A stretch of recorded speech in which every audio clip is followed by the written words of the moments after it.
بسم الله الرحمن الرحيم. اهلا وسهلا بكم في قناتي. النهارده باذن الله هنعمل مفرش سفره او مفرش انتريه على حسب حجم المفرش بخيط المقاميه القطن البيور، ومعانا مقص عشان هنقص بيه خيط، وابره رقم 4 ملم.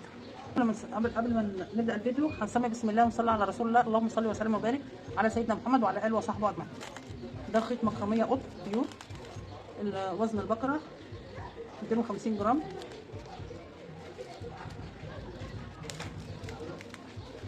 اهو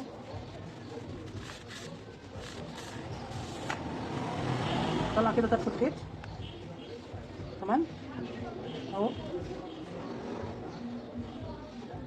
والمفرش بتاعنا بيعتمد على مضاعفات العدد 10، يعني هنعمل مثلا لو مفرش صغير شويه 30 سم او 40 او 50 او 60 او 70، بيعتمد على مضاعفات العدد 10 تمام. يبقى احنا هنعمل سلسله البدايه، نعمل سلسله البدايه من مضاعفات العدد 10 على حسب عرض المفرش اللي احنا هنعمله.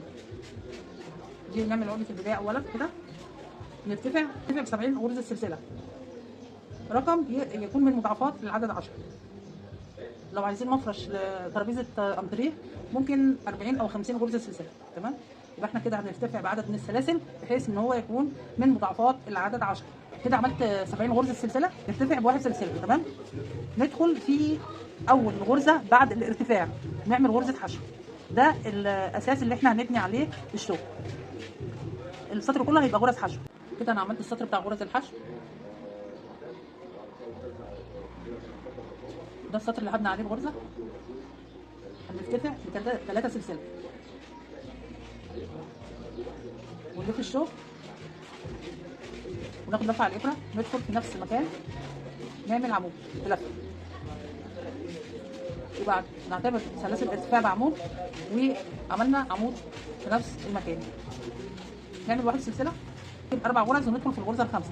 1 2 3 4 ندخل في الغرزه الخامسه. هنعمل تحت الحلقتين نعمل غرزه الصدفه، نعمل سلسله ناخد لفه على الابره ونسيب 1 2 3 4 غرز من تحت وندخل في الغرزه الخامسه نعمل غرزه في اللي هي دي. يبقى احنا بنعمل صدفه ونسيب سلسله ونعمل سلسله ونسيب 4 غرز من تحت وندخل في الغرزه الخامسه ونعمل غرزه في. كده خلصت الغرز، وصلت لنهايه السطر. ندخل في اخر غرزه تحت الحلقتين، نعمل عمود بلفه، وكمان هنعمل عمود في غرزه السلسله بتاعت السطر اللي فات.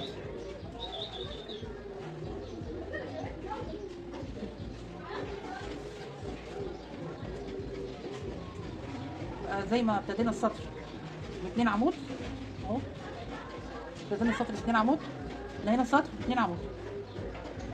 نرتفع ب3 سلسله 1 2 3 ونلف الشغل،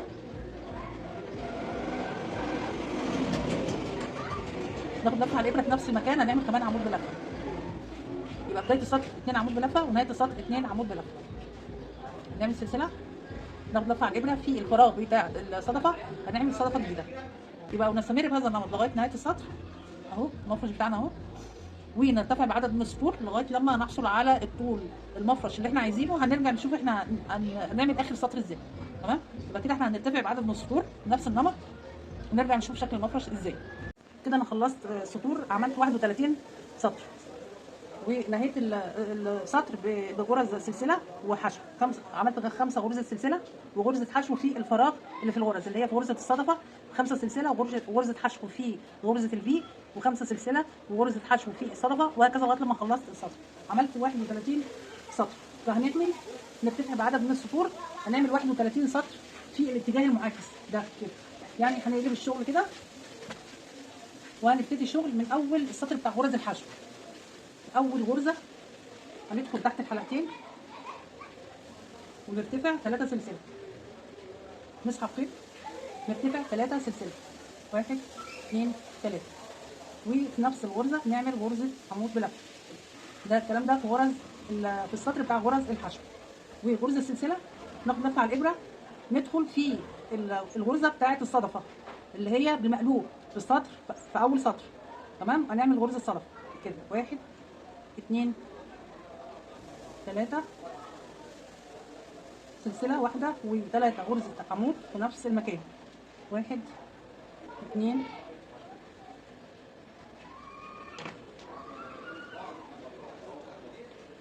3. تمام. غرزه سلسله، غرزه الفي، هندخل نعمل غرزه في اللي هي عمود سلسله عمود، غرزه سلسله، وهندخل في قلب غرزه الصدفه اللي بالمقلوب ونعمل غرزه صدفه اللي هي عباره عن 3 عمود سلسله، 3 عمود في نفس المكان. هنستمر بهذا النمط ونرتفع برضه نفس عدد السطور اللي هنا عملناها هنا نعملها هنا، ونرجع تاني نشوف احنا هنقفل الدور ازاي.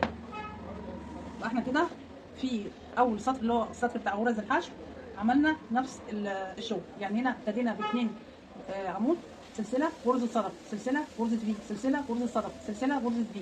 هنستمر بهذا النمط لغايه نهايه السطر ونرتفع بعدد من السطور لغايه لما نحصل على نفس عدد السطور اللي عملناها هنا. كده انا خلصت المفرش واشتغلت هنا 31 سطر، وفي الاتجاه دوت 31 سطر، وقست بالمنظوره المفرش عرضه كده، ده العرض عرضه 50 سم، والطول قسته لقيته 150 سم. تمام. كده احنا خلصنا اخر سطر. هنعمل السطر الاخير اللي هو بتاع غرز السلاسل اللي هو ده، زي ما عملنا هنا غرز سلاسل وغرزه حشو، 5 سلاسل وغرزه حشو، 5 سلاسل وغرزه حشو. هنختم السطر الاخير في الاتجاه الثاني برده ب5 سلاسل وغرزه حشو، ونعمل الشراشيب وهنحط فيها الخرز الخشب ده اهو. هنعمل سطر السلاسل اللي هنعمل فيه الشراشيب، نرتفع بواحد سلسله ونلف الشوك ونعمل اول غرزه حشو. تمام. ونعمل 5 غرزه سلسله، 1 2 3 4 5، وندخل في الفراغ بتاع الصدفه ونعمل غرزه حشو. نعمل 5 سلاسل، 1 2 3 4 5، ندخل في الفراغ بتاع غرزه الفي ونعمل غرزه حشو. بنستمر بهذا النمط لغايه نهايه السطر ونرجع نشوف احنا هنعمل شراشيب ازاي. عملت اخر 5 غرز، هندخل في سلاسل الارتفاع، 3 سلسله، نعمل غرزه حشو. كده احنا خلصنا السطر وخلصنا المفرش.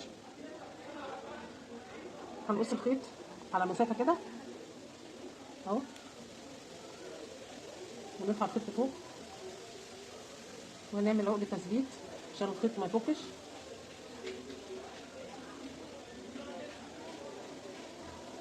وبإبرة التنظيف هندخل حرف الخيط ده ما بين الشغل، او بالابره ابره الكروشيه عادي كده ندخله كده ما بين الشغل عشان الشغل يبقى نظيف.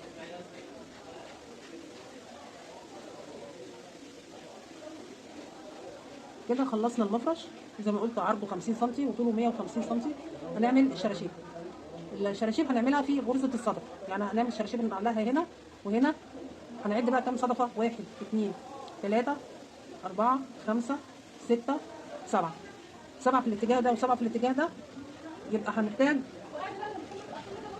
14 خرزه من الخشب ده عشان هنعمل 7 في الجزء ده و7 في الجزء ده. والخرز هنشوف احنا بس هنعمل الشرشوبه ازاي. كده انا عملت الشراشيب في الطرفين، حبيت اوريكم الشرشوبه بتتعمل ازاي. بناخد بس كده بنلفها على ايدينا 10 لفات، 1 2 3 4 5 6 7 8 9 10. كده لفينا 10 لفات كده هي الشرشوبه. وبنقص الخيط كده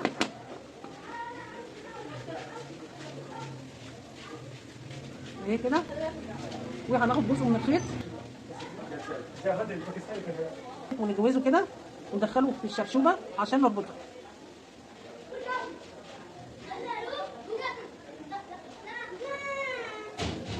كده، ومجيبه طرفين وربطهم برضه، طرفين الخيط وربطهم كده كويس اهي الشرشوبه. هنقص بقى الجزء اللي تحت ده كده اهو، الخرزه بتاعتنا اهي الخشب، وندخل فيها الابره كده ونسحب الخيط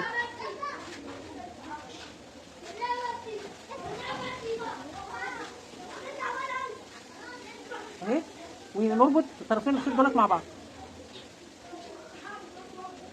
كمان رابطه هنربط كمان ربطه كده، ندخل في غرزه الحشو،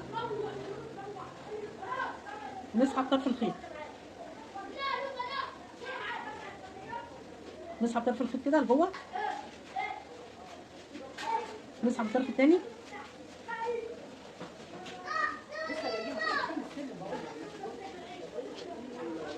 واشد الخيط كده اهي، دخلتها في عند غرزه الصدفه، عند غرزه الحشو، بثبت بقى بربطها كده ربطتين، بربط كده ربطه كمان ربطه اهي، بثبتها كويس، ومسحبه مدخله الابره في الخرزه كده، وسحبه الطرفين دول، الطرف ده والطرف ده لتحت كده اهو، واسحب الطرف التاني برضو كده، طرف الخيط اللي انا ربطت بيه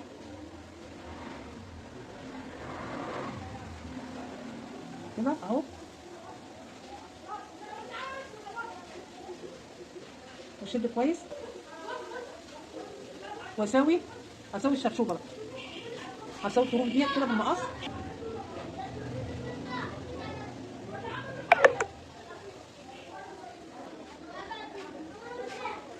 اهي كده، ثبتها كده، خلصت الشراشيب، شكلها جميل جدا، ومديها اناقه للمفرش اهي. هفرد المفرش بقى عشان نشوفه على الترابيزه.